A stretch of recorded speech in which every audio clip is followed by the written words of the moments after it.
Our government in negotiations with Chirac.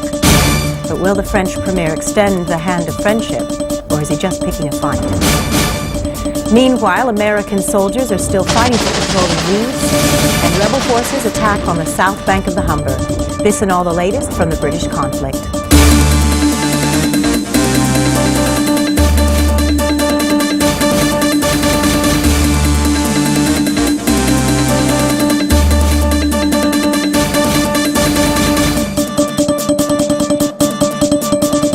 Good morning, and welcome to NWN News, bringing you all the latest developments in the fourth week of civil war since it's broken out in the UK. The main news today, Foreign Affairs Envoy Arnold Wilson has been in talks over the last several hours with the highest levels of the French government.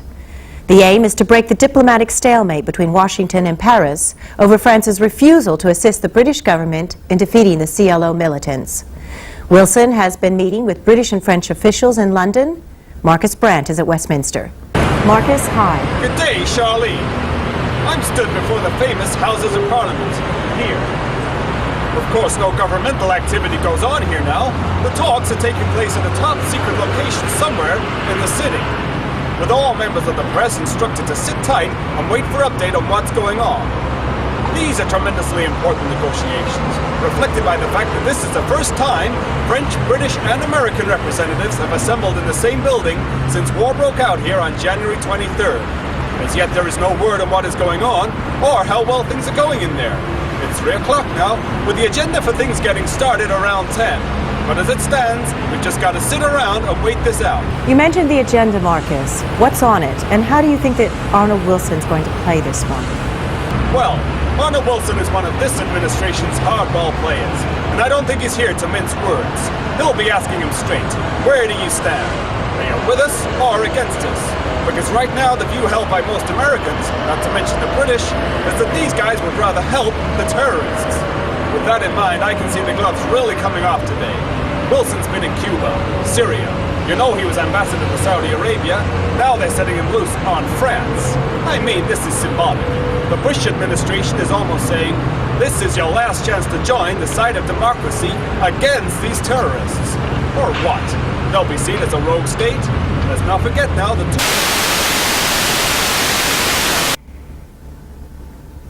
Well, it looks like we've lost Marcus for the moment, and hopefully we'll get him back soon. In the meantime, we have with us Dr. Val Patterson from the University of Ohio joining us in our Cleveland studio. And on the line, from Washington, D.C. at the French Embassy, we have Sébastien Delbove. Good morning. Dr. Patterson, you've been following developments in the UK. What's to be won or lost today?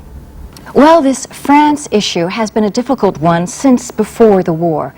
In fact, since the start of the Iraqi conflict.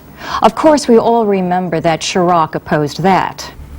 Monsieur Delbove, if I can turn to you, what is your government's response to the allegations that you've been deliberately turning a blind eye to rebel links and supply routes on your own soil?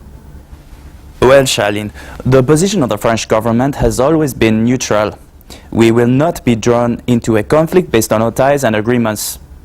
But will you not condemn those who seek to overthrow democracy? We condemn the violence taking place from both sides. This is terrorism right on your doorstep. Your government is in a highly unpopular position at the moment. You speak of terrorism.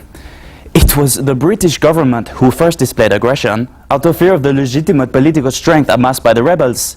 It is you Americans who have reduced these cities to ruins. These are not terrorists. This is civil war. And you fight with your friends, of course. But do not mistake that for the just choice. You speak of democracy. Never was a term more fragile. It is a concept, yes, a good one, that is irrefutable. But as a political system, you cannot enforce it like this. We know something of the imposition of a political system. We have experienced that firsthand, and our fields are still stained with such memories. Mr. Dubois, you cannot compare the U.S. efforts in restoring peace in the UK with the Nazi occupation of Europe. Monsieur Delbove, can you or can you not deny that your government is aiding the rebels? But I have already said we are neutral in this. Is that a denial? Yes, it is. Sébastien Delbove, thank you very much. Valerie, anything to add?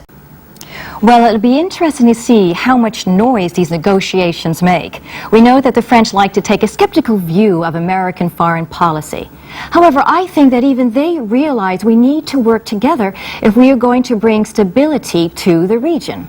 Also, they'll be wanting to have a say in just how the UK is rebuilt, and that might be difficult to have if they do not cooperate now. And when you say cooperation, are you talking troops?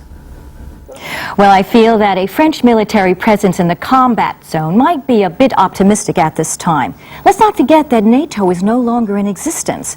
But beyond an initial condemnation of the CLO and endorsement of the campaign, the coalition will be looking for access to air bases as well as some military hardware.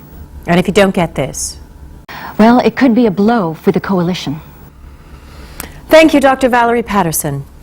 So let's now have a look at how